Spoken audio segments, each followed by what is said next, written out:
أنفسنا ومن سيئات أعمالنا من يهده الله فلا مضل له ومن يضلل فلا هادي له وأشهد أن لا إله إلا الله وحده لا شريك له وأشهد أن محمدا عبده ورسوله أما بعد فإن خير الحديث كتاب الله وخير الهدي هدي محمد صلى الله عليه وسلم وشر الأمور محدثاتها وكل محدثة بدعة وكل بدعة ضلالة وكل ضلالة في النار فأعوذ بالله من الشيطان الرجيم حافظوا على الصلوات والصلاة الوسطى وقوموا لله قانتين وقال صلى الله عليه وسلم لو يعلمون ما في التهذيب لاستبقوا إليه وسئل النبي صلى الله عليه وسلم أي الأعمال أفضل قال الصلاة في أول وقتها رواه الترمذي وأبو داود بإسناد صحيح সম্মানিত মুসল্লিবৃন্দ, সালাতের হেফাজত এবং আউয়াল ওয়াক্তে পড়ার গুরুত্ব এই বিষয়টা নিয়ে খুতবায় আলোচনা করব ইনশাআল্লাহ। ওমা তাওফীকি ইল্লা বিল্লাহ আলাইহি তাওয়াক্কালতু ওয়া ইলাইহি উনীব।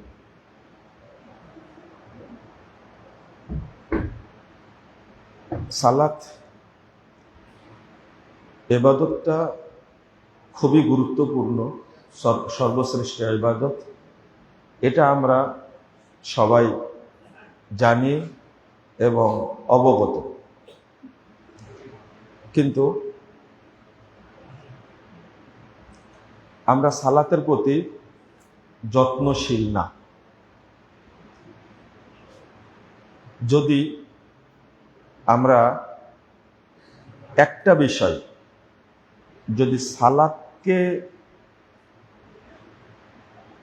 আমরা যথাযথভাবে হেফাজত করি, তাহলে আমাদের বাকি জীবনের যত কার্যক্রম আছে আল্লাহ রাব্বুল আলামিন সেগুলো সবই সহজ করে দিবে ইনশাআল্লাহ।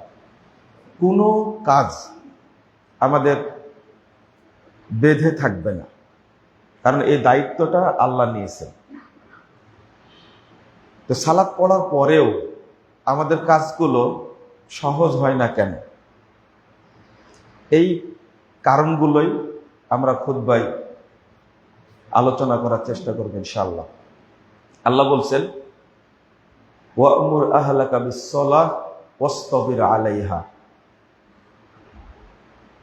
তুমি তোমার পরিবারকে সালাতের নির্দেশ দাও। ওয়াসতাবির আলাইহা, তুমি নিজেও সালাতের উপরে প্রতিষ্ঠিত থাকো। এরপর আল্লাহ বলছেন, লা নাসআলুকা রিজকা নাহনু নারযুকুক। আমরা তোমার কাছে খাবার চাই না। নাহনু নারযুকুক, আমরাই তোমাদেরকে খাবার দেই। ওয়াল আকিবাতু লিত-তাকওয়া, আর যারা তাকওয়াশীল হবে তাদের ফলাফল আল্লাহর কাছে আছে। আল্লাহ সালাতের হেফাজতের কথা বলে খাবারের কথা বললেন কেন? দেখেন, আল্লাহ বলছেন, ওয়া'মুর আহলাকা বিস-সালাহ ওয়াসতাবির আলাইহা। তুমি পরিবারকে সালাতের নির্দেশ দাও আর নিজেও সালাতের উপর প্রতিষ্ঠিত থাকো। এরপরে বলছেন, লা নাসআলুকা রিজকা, আমরা তোমার কাছে খাবার চাই না, রুজি চাই না। নাহনু নারযুকুক, বরং রুজি আমরাই দিই। তাহলে রুজি দেওয়ার দায়িত্ব নিয়েছেন সরাসরি কে? আল্লাহ। তাহলে আমাদের কি করতে হবে? আমাদের সালাতটা পড়তে হবে। ইমাম প্রখ্যাত তাবেঈ সুফিয়ান সাউরি তিনি বলছেন, আল্লাহ বলছেন, লা নুকাল্লিফুকা তলাব, রুজির জন্য আমি তোমাকে কোনো কষ্ট দেব না। ইমাম ইবনে কাসির রাহিমাহুল্লাহ বলছেন, ইযা আকামতাস সালাত, যদি সালাত পড়ে ফেলো, যদি সালাত আদায় করে ফেলো, আতাকার রিজক মিন হাইসু লা তাহতাসিব, তোমার কাছে অটো রুজি চলে আসবে, কোথায় থেকে আসবে তুমি কল্পনাও করতে পারবে। ইযা আকামতাস সালাত, সালাত শেষ করে ফেলেছো তুমি, আতাকার রিজক, রুজি আল্লাহর পক্ষ থেকে অটো আসবে, মিন হাইসু লা তাহতাসিব, কোথায় থেকে আসবে তুমি সেটা কল্পনাও করতে পারবে না। কিন্তু আগে আমাদেরকে নিশ্চিতভাবে বিশ্বাস করতে হবে যে আমি সালাতটা ভালোভাবে আদায় করি, তাহলে রুজি আল্লাহ রাব্বুল আলামিন নিজেই দান করবেন। আর একটা ছোট্ট বিষয়, মসজিদে যখন উঠি আমরা তখন কি বলি? আল্লাহুম্মা আফতাহ লি আবওয়াবা রাহমাতিক, হে আল্লাহ তুমি আমার জন্য তোমার রহমতের যত দরজা আছে সবগুলো খুলে দাও। আপনারা মনে রাখবেন, আল্লাহ রাব্বুল আলামিনের রহমতের যত দরজা, সব দরজা কানেক্টেড মসজিদের সাথে। রহমতের দরজাগুলো কানেক্টেড মসজিদের সাথে। আপনি মসজিদে আসবেন, দরজা রহমতের আল্লাহ খুলে দিবেন। আসবেন না, রহমতের দরজা বন্ধ থাকবে। আবার যখন মসজিদ থেকে বেরিয়ে যাবেন তখন কি পড়েন? আল্লাহুম্মা ইন্নী আসআলুকা মিন ফাজলিক। আল্লাহ বলছেন, ফাইদা কুজিয়াতিস সালাহ ফান্তাশিরু ফিল আরদ ওয়াবতাগু মিন ফাজলিল্লাহ। আল্লাহ বলছেন, যখন সালাত শেষ হয়ে যাবে তোমরা কাজে নেমে যাও। ওয়াবতাগু মিন ফাজলিল্লাহ, আল্লাহর পক্ষ থেকে রহমত এবং দয়া যেটা, এই অনুগ্রহ এখন তোমরা তালাশ করো। এখন আল্লাহ রহমতের দরজা খুলে দিয়েছেন, আপনি তালাশ করেন, আল্লাহ আপনাকে রহমত দান করবেন।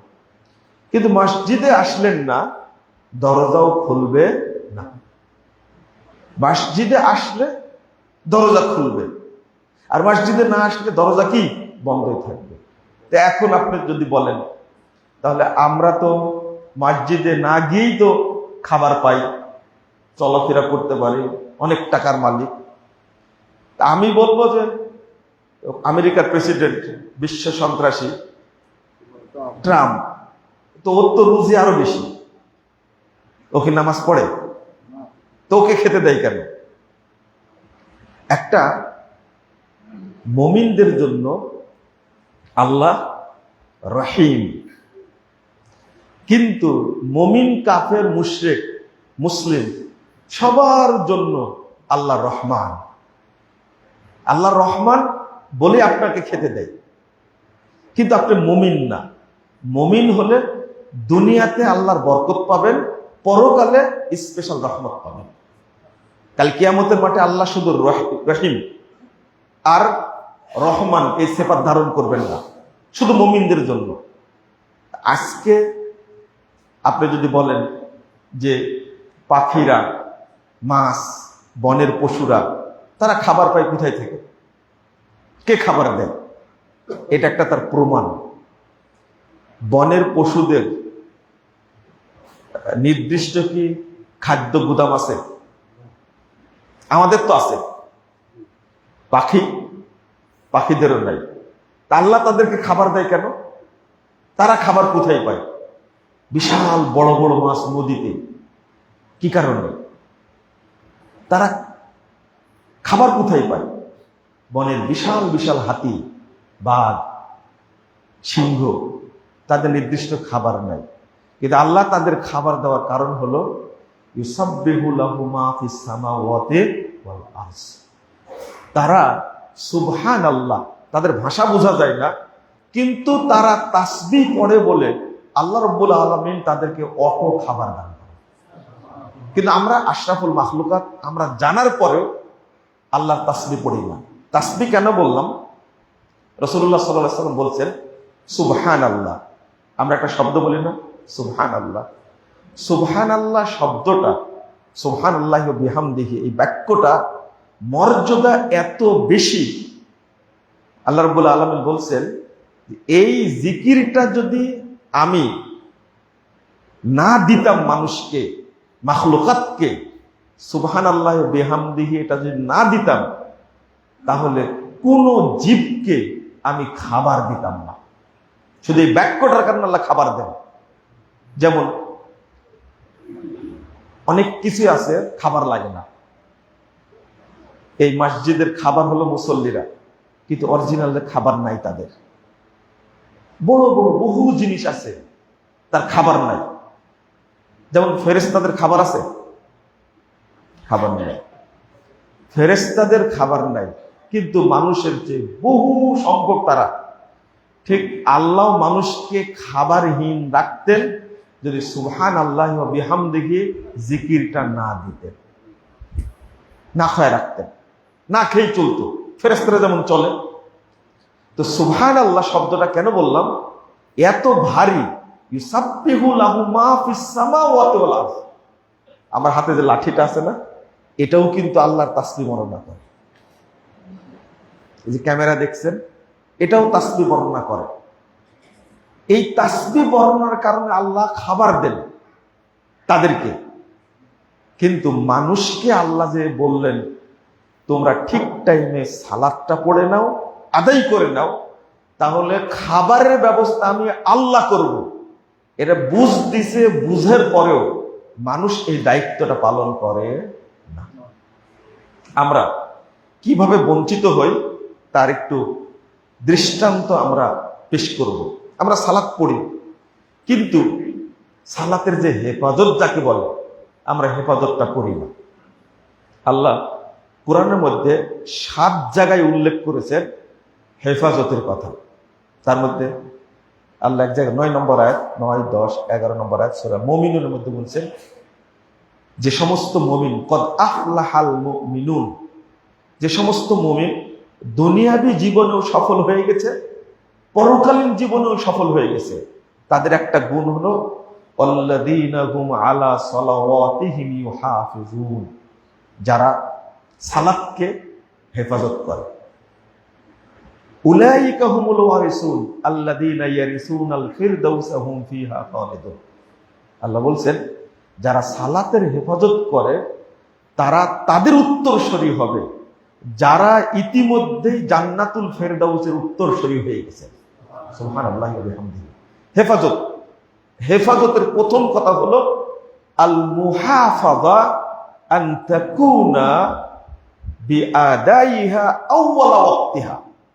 সালাতের হেফাজতের প্রথম শর্ত হলো সালাতটা আদায় করতে হবে আউয়াল ওয়াক্তে। আউয়াল ওয়াক্ত কখন? আপনি মসজিদে পড়লে, যেমন আজকে নরসিংদীতে জহরের সালাতের টাইম হয়েছে কয়টাই? 12টা 1 মিনিট না, 12টা 1 কি 2 মিনিট? 12টা 2, 12টা 2 মিনিটে ওয়াক্ত হয়েছে। তা আপনার সময়টা কখন? মিন হিনে দুখুলে ওয়াক্তিহা, অর্থাৎ ওয়াক্ত তখনই হয়েছে, শুধু মসজিদে জামাতে পড়বেন এই জন্য 15 মিনিট। তাহলে 12টা 2 মিনিট থেকে নিয়ে 12টা 17 মিনিট, এই 15 মিনিট হলো আউয়াল ওয়াক্ত। আপনাকে এই 15 মিনিটের মধ্যে সালাতটা কি পড়ে ফেলতে হবে। জুমার দিন এটা মুসল্লিরা যেহেতু আগেই চলে আসে, এই নসিহতের জন্য জুমার দিন সময়টা বাড়ায় নিলেও, কারণ মানিন তেজারা সালাহ ফাহুয়া ফিস সালাহ, যে সালাতের জন্য অপেক্ষা করছে সে সালাতের মধ্যেই আছে, আলহামদুলিল্লাহ। মানে কিন্তু আপনাকে দেখতে হবে আউয়াল ওয়াক্ত। কিন্তু একজন মহিলা বা আপনি আমি যারা, আমরা যারাই বাড়িতে সালাত পড়ি, মসজিদে পড়ি না, তাদের জন্য কতটুকু সময়?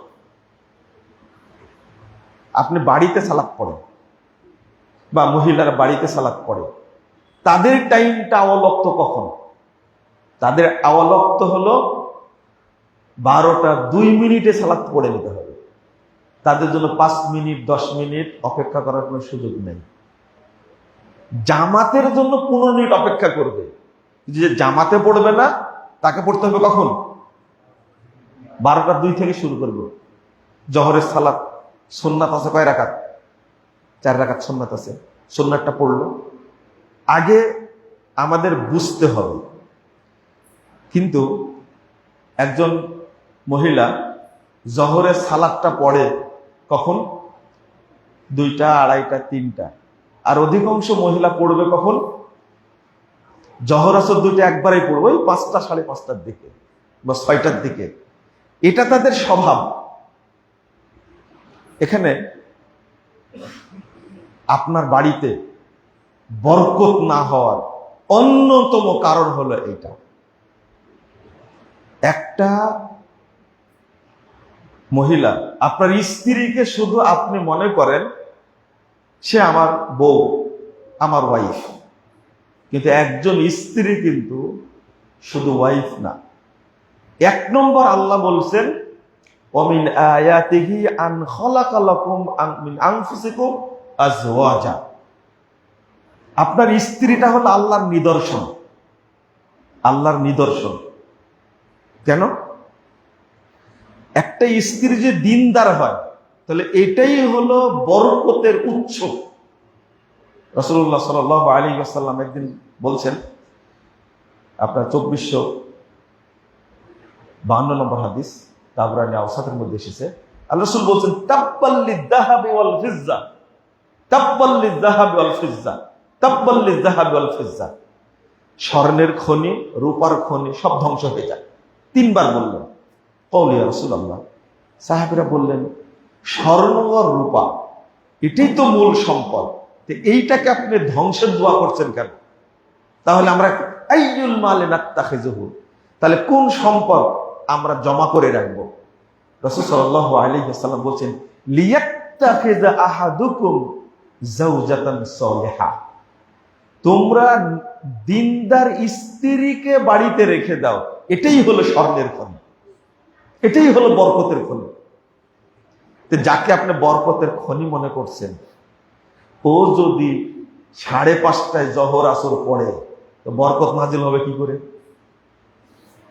কোন দিক দিয়ে বরকত নাজিল হবে? তিনি কিন্তু বুঝেন না। একজন ওয়াইফ তার মর্যাদাটা বুঝেন না। রাসূলুল্লাহ সাল্লাল্লাহু আলাইহি ওয়াসাল্লাম বলছেন, আযমুন নিসায়ে বারাকা আইসারুহুন্না মাউনা। মহিলাদের মধ্যে বরকতপূর্ণ, সবচেয়ে বরকতপূর্ণ মহিলা তারা যাদের চাহিদা খুব কম। আমাদের পরিবারে এরকম পাওয়া যাবে না, চাহিদা কম। ওকে অনেক কিছু দিয়েছেন, 10 ভরি 15 ভরি স্বর্ণ আছে, ও বলবে যে আরো দরকার। যেদিন বুঝতে পারবেন যে আপনার ওয়াইফের এখনো মনটা ভরেনি এত দেওয়ার পরেও, সেদিন বুঝবেন যে এই মহিলার মধ্যে কোনো কল্যাণ নেই। ওকে পুষা মানে হাতুর পুষার মতো। হাতি পুষা বুঝেন তো? কোনো লাভ হবে না। 30 বছর 50 বছর পুষেন, লাভ হবে না, কারণ ওর বরকত নাই, বরকতহীন। তার অন্যতম কারণ হলো সালাদটা যদি পড়ে নিত আগেই, তাহলে বাড়িতে বরকত নাজিল হবে। রাসূল সাল্লাল্লাহু আলাইহি ওয়াসাল্লাম বলছেন, মিন সাআদাতি ইবনে আদম, একজন আদম সন্তানের সৌভাগ্যের প্রতীক, সৌভাগ্যের প্রতীক আল মারআতু সালিহা। যে ব্যক্তি একজন নেককার স্ত্রী পেয়েছে, এই হলো পৃথিবীর সবচেয়ে ভাগ্যবান পুরুষ, সবচেয়ে ভাগ্যবান। এই হাদিসগুলো তো তারা হয়তো শুনেওনি, চিন্তাও করেনি।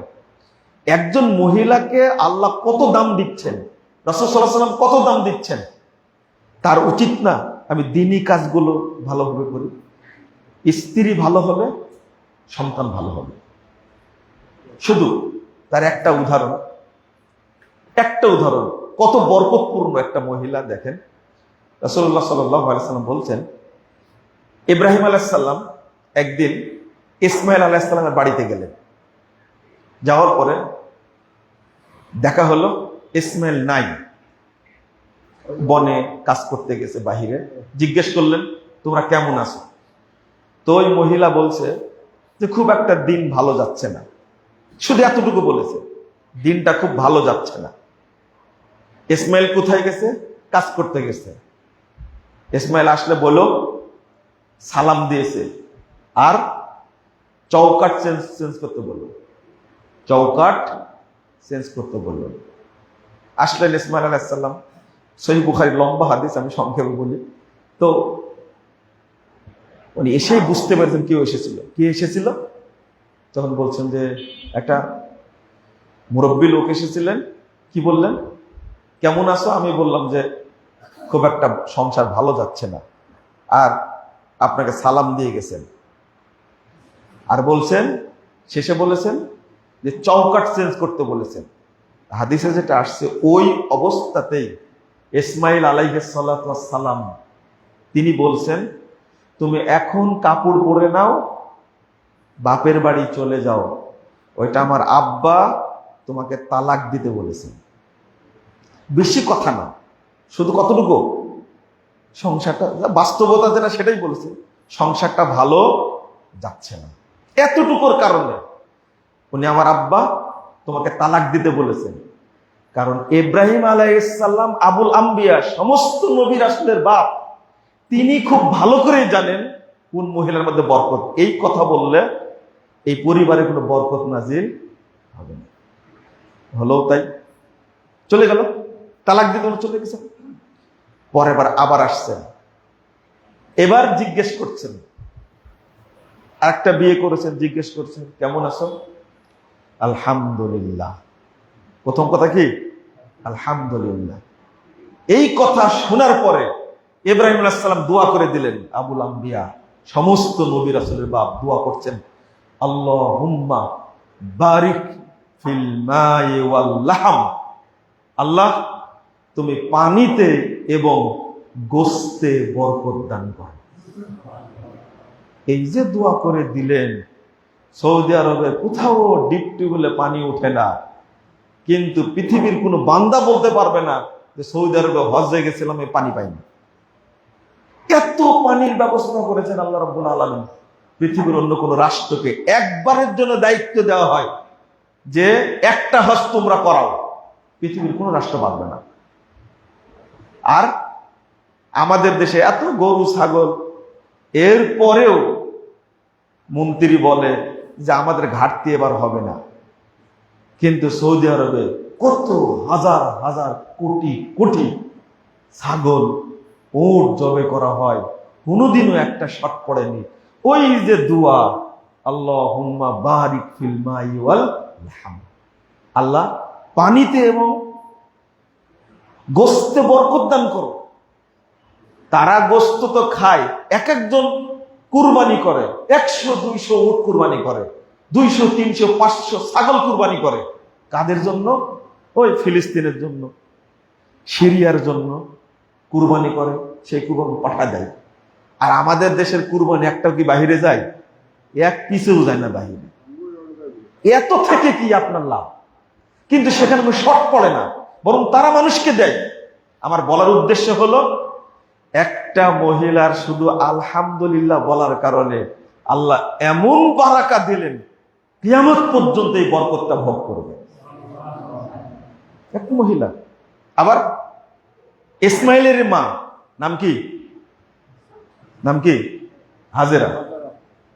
শব্দ হলো হাজার, আমরা হাজেরা বলি, উপমহাদেশের মানুষ হাজেরাই বলে।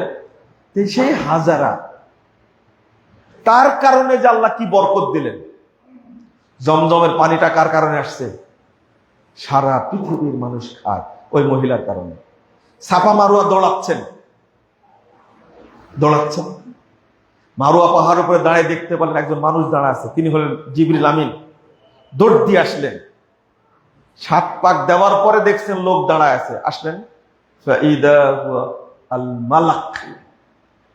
আল্লাহ রাসূল বলছেন, ফাবাহাসা বিআকাবি আও বিজানাহি ফাদহারাতুল মা। উনি আসলেন, দেখলাম জিবরিল আমিন তার পায়ের গোড়ালি দ্বারা আঘাত করছেন সেই মরুভূমিতে যেখানে পানি নাই, যে শক্ত মাটি, আঘাত করলেন, ফাদহারাতুল মা, পানি বেরিয়ে আসলো। রাসূলুল্লাহ সাল্লাল্লাহু আলাইহি ওয়াসাল্লাম বলছেন, ইয়ারহামুল্লাহু উম্মা ইসমাঈল, দেখেন দোয়া করছেন, আল্লাহ ইসমাইলের মায়ের উপরে রহম করুন। লাউ তারাকাতহা আও লাউ লাম তাগরিফা, সেদিন যদি ইসমাইলের মা পানিটা ছেড়ে দিতেন, যদি বাদ না দিতেন, লাকানাত আইনান মাইনা, পানি বের হতে হতে হতে হতে সাগর মহাসাগরে পরিণত হতো। এখন বিজ্ঞানীরা মাপতে যায় কোথায় থেকে পানি উঠে, এত পানি কোথায় থেকে আসে, অথচ ১৫০০ বছর পূর্বে মুহাম্মদুর রাসূলুল্লাহ সাল্লাল্লাহু আলাইহি ওয়াসাল্লাম বলে গেছেন যে এই কূপে যত পানি আছে, যত মহাসাগর আছে, যত পানি আছে, তার চেয়ে কোটি কোটি গুণ বেশি পানি এর মধ্যে আছে। কত যুগ আগে বলে গেছে, পানি ছেড়ে দিলে সারা পৃথিবী ডুবে যেত, তলিয়ে যেত। কিন্তু আল্লাহ বুদ্ধি দিয়েছিলেন কাকে? হাজেরাকে। বলছেন লাউ তারাকাতহা, পানি যদি সেদিন ছেড়ে দিতেন, আও লাউ লাম তাগরিফা, যে বাদ না দিতেন, লাকানাত আইনান মাইনা, সাগর মহাসাগরে পরিণত হতো। কি বরকত! সারা পৃথিবীর মানুষ যদি একদিনে হজে যায়, সবাই যদি পানি নিয়ে আসে, পানি খায়, জমজমের পানি শেষ হবে কেন? জান্নাতি পানি। কোথাকার পানি? এই মহিলার বরকত। সাফা মারওয়া দৌড়ান, কার বরকত? ওই মহিলার। বুঝেননি মনে হয়, তাই না? আরাফা, মুজদালেফা, মিনা, জামারা, আল্লাহু আকবার, কি নিদর্শন রাখছেন বরকতের কারণে। আমি শুধু একটুকু বললাম যে আপনার পরিবারে যিনি আছেন, হাজেরা পেট থেকে জন্ম নিয়েছে কে? ইসমাইল আলাইহিস সালাম। ইসমাইল আলাইহিস সালাম থেকে এসেছেন শেষ নবী মুহাম্মদুর রাসূলুল্লাহ সাল্লাল্লাহু আলাইহি ওয়াসাল্লাম। বলেন তো হাজেরার বরকত কি কম ছিল? কি লম্বা বরকত! আজও হাজিরা সেখানে যাই, তার কথা স্মরণ করে। আপনার বাড়ির যিনি ওয়াইফ আছেন, তিনি যদি বুঝতেন আমার মর্যাদা কত, তাহলে এত উলঙ্গ হতো না, হতো না। আপনার ওয়াইফ ভালো কি খারাপ বোঝা যায় বিয়েতে গেলে। কোথায় গেলে? বিয়েতে গেলে। ওই দিকে আর না যাই, আল্লাহ আমাদের হেফাজত করুন, আমিন। বন্ধুরা, আমি যে বিষয়টি বলছিলাম, একটু আলোচনাটা অন্যদিকে গিয়ে একটু লম্বা হয়ে গেল। বাড়ির যে মানুষটা, তাকে আপনি বলবেন অন্তত তুমি সালাতটা অলক্ত পড়ো, আর আপনি কি করবেন? আপনি পড়বেন না। এবার হিসাব করি, আমরা জহরটা কয়টায় পড়ি? যেমন আজকে ফজরটা আমরা কয়টায় পড়েছি? হিসাব করি। না না, যারা জামাতে পড়েন তাদের কথা। অধিকাংশ মানুষ কি জামাতের সাথে পড়তে পেরেছি? পড়তে পারেনি। আর যে ব্যক্তি জামাতে সালাত পড়ে না, এর সালাত হয় না, সালাত হয় না। এটা খেয়াল রাখতে হবে আপনাদেরকে। জামাতে সালাত না পড়া একটা মুনাফিকের লক্ষণ, সালাত দেরিতে পড়া মুনাফিকের লক্ষণ। তাহলে আমি কি করলাম? একদিকে দেরিতে পড়লাম, আরেকদিকে যেই বাড়িতে সালাত পড়ে সেই দেরি করে পড়ে, তাই না? জামাতেও পড়লো না, আবার কি দেরি করে পড়লো। তো মুনাফিকের লক্ষণ কয়টা পাওয়া গেল? 2টা। 3 নম্বর, বাড়িতে সালাত পড়লে আপনি জোরে পড়বেন, খুব দ্রুত, তাই না? এইটা একটা লক্ষণ। রাসূল সাল্লাল্লাহু আলাইহি ওয়াসাল্লাম বলছেন, আল্লাহ বলছেন, লা ইয়াযকুরুনাল্লাহু ইল্লা কালিলা। খুব দ্রুত যারা সালাত আদায় করে, রুকু এবং সিজদা তাড়াতাড়ি করে, আল্লাহ রাব্বুল আলামিন তাকে মুনাফিক বলছেন। রাসূল সাল্লাল্লাহু আলাইহি ওয়াসাল্লাম তাকে মুনাফিক বলছেন। 6টা নিদর্শন আছে, মনে রাখবেন। মুনাফিকের উপরে আল্লাহ বরকত নাজিল করেন না। আরেকটা খুব গুরুত্বপূর্ণ বিষয়, সেটা হলো একটা সালাত আদায় করে আরেকটা সালাতের জন্য আপনাকে অপেক্ষায় থাকতে হবে। মানে সারা দিনের মধ্যে আপনি অপেক্ষায় থাকবেন যে আমি জহরটা কোন জায়গায় পড়ব, আসরটা কোন জায়গায় পড়ব, মাগরিবটা কোন জায়গায় পড়ব, এশাটা কোন জায়গায় পড়ব। আমি সৌদি আরবের রিয়াদে ছিলাম একবার, 9 দিনের মতো একটানা। মজার ব্যাপার কি জানেন? 9 দিন একটানা ছিলাম, 9 দিনে আমি মাত্র 2 ওয়াক্ত সালাত জামাতে পড়তে পারিনি। 9 দিনের বাকি প্রত্যেকটা সালাত আমি জামাতের সাথে পড়েছি। কারণ কি? আমি যার কাছে ছিলাম, যে ভাইয়ের কাছে ছিলাম, এই ভাইটা জামাতে সালাত আদায়ের খুব কি বলবো যে অভ্যাসী, সালাত আদায় করেন। আর এমন কি আশ্চর্য, যেদিন ফ্লাইট আমি চলে আসি, আমি অভ্যাসের কথা বলছি আপনাদেরকে, চলে আসি ওই দিন ফজরের পরে আমার ফ্লাইট, বাসা থেকে বেরিয়ে ওই দিনও ফজরের সালাত সুন্নাত পড়তে পারলাম না, জামাতে সালাতটা পড়ে তারপরে এয়ারপোর্টে ঢুকেছি। উনি বলছেন না, আমরা জামাতে সালাতটা পড়ে তারপরে এয়ারপোর্টে ঢুকবো। আমার তো কোনো সমস্যা হয়নি, আলহামদুলিল্লাহ, আমি ঠিক টাইমে চলে আসছি। তার দ্বারা সম্ভব হয় কি করে? তার একটা আগে থেকে কি থাকে? আগ্রহ, ইচ্ছা, প্রবল ইচ্ছা থাকে। আমি সালাতটা কোথায় পড়বো? জামাতে পড়ে। এই ইচ্ছার কথাটা বললাম আপনাকে। আপনি ইচ্ছা করেন, পারবেন, ইনশাল্লাহ পারবেন, তবেই তো রহমত নাজিল হবে, নাকি? আল্লাহ এমনি দায়িত্ব নিছেন। আল্লাহ রাব্বুল আলামিন বলছেন, রাসূলুল্লাহ সাল্লাল্লাহু আলাইহি ওয়াসাল্লাম 430 নম্বর হাদিস, আবু দাউদের মধ্যে আল্লাহ রাসূল বলছেন, ক্বালাল্লাহু তাবারাক তাআলা, আল্লাহ তাআলা আমাকে বলছেন, ইন্নী ফারাজতু আলা উম্মতি খামসা সালাওয়াত, আমি তোমার উম্মতের উপরে 5 ওয়াক্ত সালাতকে ফরজ করেছি। ওয়াহিদতু ইনদি আহাদা, আর আমি একটা অঙ্গীকার করেছি, আন্নাহু মান জানা ইউহাফিজ আলাইহিন্না লিওয়াক্তিহিন্না আদখালতুহুল জান্নাহ, যে ব্যক্তি আউয়াল ওয়াক্তে সালাতের হেফাজত করে আমার কাছে আসবে, আমি ওয়াদা করেছি তাকে আমি জান্নাত দান করব। মানে আমি তাকে জান্নাত দান করে, আই মাল সাবিকিন আল আউয়ালিন, যারা আউয়াল ওয়াক্তে সালাত আদায় করবে তারা জান্নাতে যাবে ওই ব্যক্তিদের সঙ্গে যে ব্যক্তিরা প্রথম যে দল জান্নাতে ঢুকবে তাদের সাথে। আউয়াল ওয়াক্তে সালাত পড়লে আল্লাহ আপনাকে আমাকে ওদের সাথে জান্নাত দান করবেন, যারা প্রথম জান্নাতে। প্রথম কারা জান্নাতে যাবে? সাহাবায়ে কেরাম জান্নাতে প্রথম, ওই দলের সাথে আল্লাহ জান্নাত দিবেন। আর একটা হলো, যা আউয়াল ওয়াক্তে সালাত আদায় করলে আল্লাহ আপনাকে জান্নাতুল ফেরদাউসে রাখবে। দলিল, ওয়াল্লাযীনা হুম আলা সালাওয়াতিহিম ইউহাফিজুন উলাইকা হুমুল ওয়ারিসুন আল্লাযীনা ইয়ারিসুনাল ফিরদাউসা হুম ফিহা খালিদুন। 3, যারা আউয়াল ওয়াক্তে সালাত পড়বে তাদের কবরে কোনো দিন আযাব হবে না, হবে না, আযাব হবে না। রাসূল সাল্লাল্লাহু আলাইহি ওয়াসাল্লাম বলছেন, 4272 নম্বর হাদিস, ইবনে মাজাহর মধ্যে এসেছে, আল্লাহ রাসূল বলছেন যে, ইদা উদখিলাল মাইয়িতুল কবরা, যখন মাইয়িতকে কবরে রাখা হবে, মুসসিলাতিশ শামসু লাহ, তখন সূর্যটা ডুবে যাচ্ছে, এইরকম হবে, সূর্য ডুবে যাচ্ছে এইরকম হবে। যখন 2 জন ফেরেশতা এসে তাকে বসাবে, ইয়ামসাউ আইনাইহি ইয়াজলিসু ইয়ামসাউ আইনাইহি, বসে 2 হাত দিয়ে 2 চোখ মুছতে থাকবে।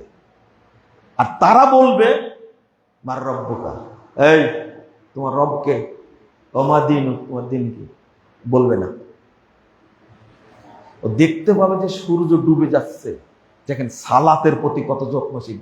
তখন 2 ফেরেশতাকে ধমক দিয়ে বলে, দাউনি উসাল্লি, আমাকে ছাড়ো, সালাত পড়তে দাও, আগে সালাত পড়ি তারপরে। আচ্ছা, কবরে কি সালাত আছে? ও ঘুম থেকে উঠে দেখছে সূর্য ডুবে যাচ্ছে, ও জানতেও পারবে না। 2টা ফেরেশতা বলেন, এর কবরে আযাব হবে? আল্লাহু আকবার। দাউনি উসাল্লি, আমাকে ছাড়ো, আগে সালাত পড়তে দাও। প্রশ্ন হলো, যে 3টা প্রশ্ন করবে, এই 3টা প্রশ্নের উত্তর দিতে কি 3 ঘন্টা লাগবে? হ্যাঁ, কয় ঘন্টা লাগবে? 1 ঘন্টা? ভালো করে 3-4 মিনিট? ও 3 সেকেন্ড। আচ্ছা আচ্ছা, এই 3টা প্রশ্ন, তোমার রবকে, তোমার দিন কি, নবীকে, তাই না? এই প্রশ্নের উত্তর দিতে 3 সেকেন্ড লাগবে, হলো 3 সেকেন্ড 5 সেকেন্ড ধরলাম। এই প্রশ্নের উত্তরগুলো কি খারাপ? খারাপ, ভালো না? এর পরেও সে উত্তর দিবে না। সালাতের সময় হয়ে গেছে, আর কোনো কাজ চলবে না।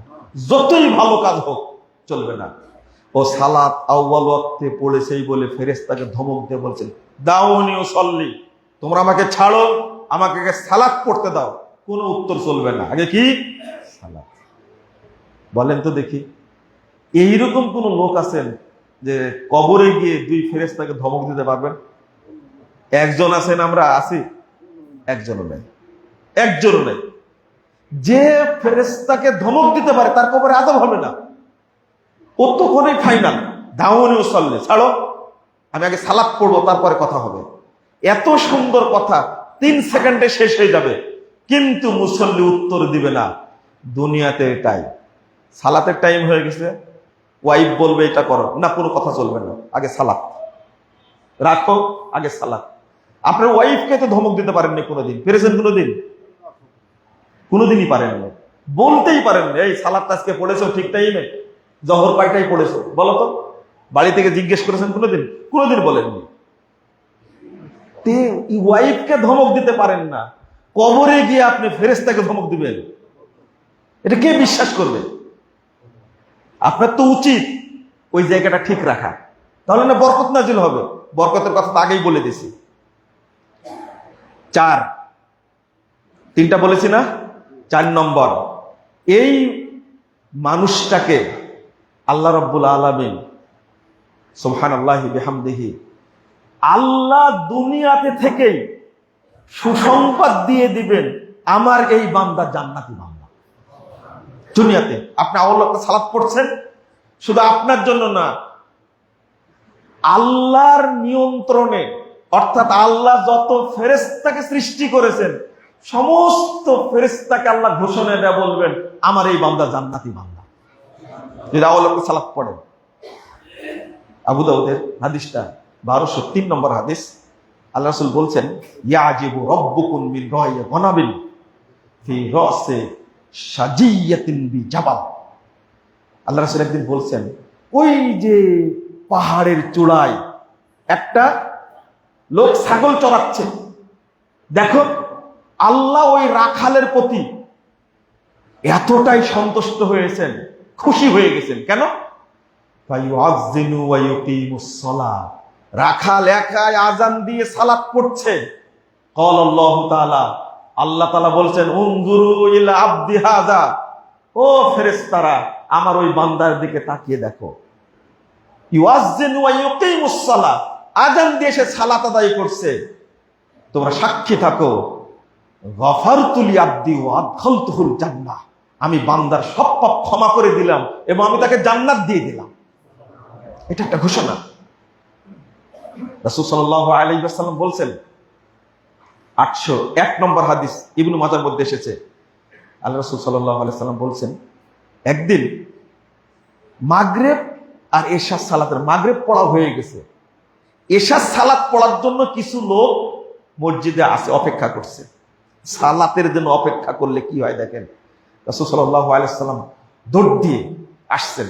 জিবরিল আমিন এসে বলেন, ইয়া মুহাম্মদ, মুহাম্মদ শোনো একটা ঘটনা।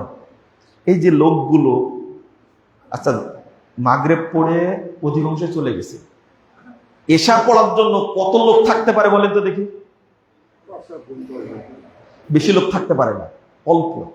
রাসূল সাল্লাল্লাহু আলাইহি ওয়াসাল্লাম বলছেন, দৌড় দিয়ে আল্লাহ রাসূল নিজে মসজিদে এসে বলছেন, আবশিরু, তোমরা সুসংবাদ গ্রহণ করো, হাদা রাব্বুকুম ফাতাহা বাবাম মিন আবওয়াবিস সামা ওয়া ইউবাহি বিকুমুল মালায়েকা।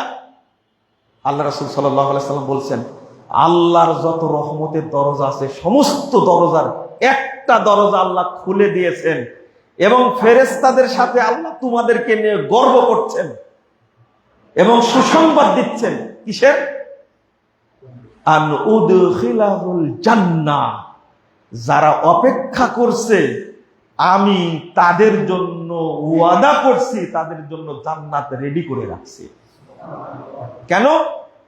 ইউকিমুনাস সালাহ ওয়া ইয়ানতাজিরুনা সালাতাল উখরা ওয়া ইয়ানতাজিরুনা উখরা। এক সালাত পড়ে আরেক সালাতের জন্য অপেক্ষা করছে, এই জন্য আমি তাদেরকে জান্নাতের জন্য নির্ধারণ করে ফেলেছি। সব সালাতের জন্য অপেক্ষা করছেন। আর একটা হাদিস আসছে, তিনজন বা 5 জনের একটা দল মসজিদে এসেছে, মসজিদে বসে আছে 3 জন থেকে 5 জন। তাবরানী কাবিরের মধ্যে আসছে হাদিসটা, 311 নম্বর হাদিস। তা আল্লাহ রাসূল আসলেন, তারা নিজেরাই বলছেন। একটু পরে আল্লাহ রাসূল আমাদেরকে ঘুরে বলছেন যে মাযা তাফআলুন, তোমরা কি করছো? তখন তারা উত্তর দিচ্ছে, নান্তাজিরুস সালাহ ইয়া রাসূলুল্লাহ, আল্লাহ রাসূল আমরা সালাতের জন্য অপেক্ষা করছি, সালাতের জন্য অপেক্ষা, ওয়াক্ত হলে কি সালাত পড়ে দেব। আল্লাহ চুপে গেলেন। ফাআকবালা আলাইনা বিওয়াজহিহি, এর কিছুক্ষণ পরে আল্লাহ রাসূল আমাদের দিকে ঘুরে গেলেন, ঘুরে বলেছে, হাল তা'লামুনা মা ইয়াকুলু রাব্বুকুম, এই তোমরা কি জানো তোমাদেরকে নিয়ে আল্লাহ কি বলছেন?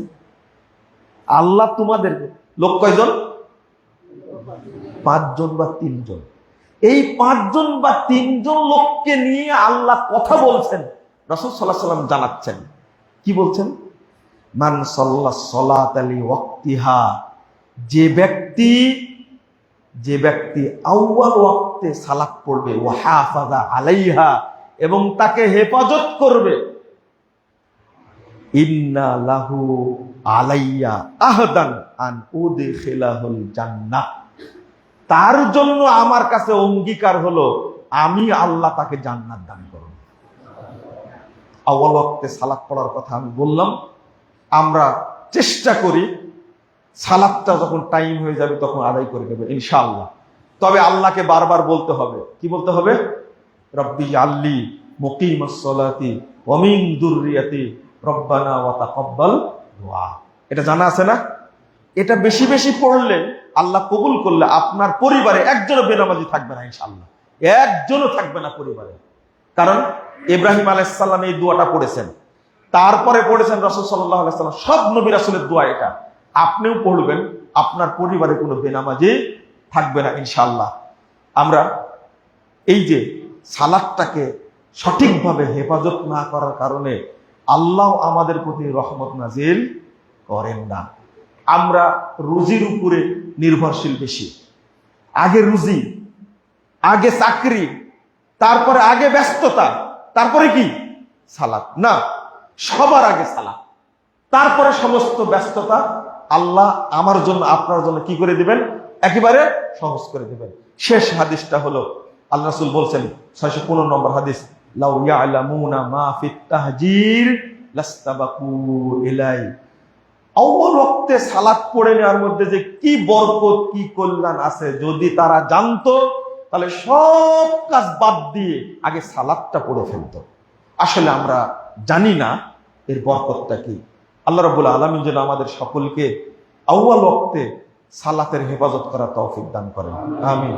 আল্লাহ যেন আমাদের পরিবারের সকল সদস্যকে যেন মুসল্লি বানিয়ে দেন, মৃত্যু পর্যন্ত যেন সালাত আদায় করে মৃত্যুটা যেন হয় সালাতের উপরে, মৃত্যুটা যেন হয় ঈমানের উপরে। আল্লাহ তুমি আমাদের সকলকে কবুল করে নাও, আমিন ইয়া রাব্বাল আলামিন। বারাকাল্লাহু ফিকুম ওয়া জাযাকুমুল্লাহু খাইরান।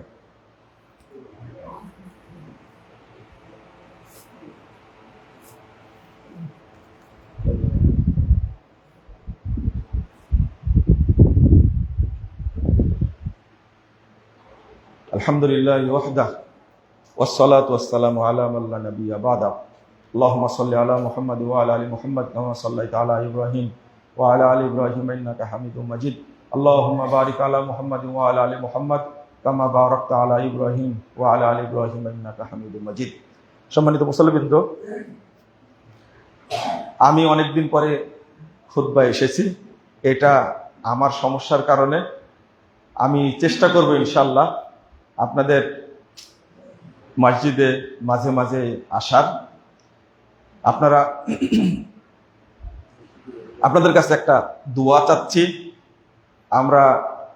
আমাদেরকে আল্লাহ রাব্বুল আলামিন সুন্দর একটা মসজিদে খুতবা দেওয়ার, সালাত পড়ার, খুতবা শোনার আল্লাহ সুযোগ করে দিয়েছেন, আলহামদুলিল্লাহ। যাদের মাধ্যমে আমরা তাদের জন্য একটু মন খুলে দোয়া করব।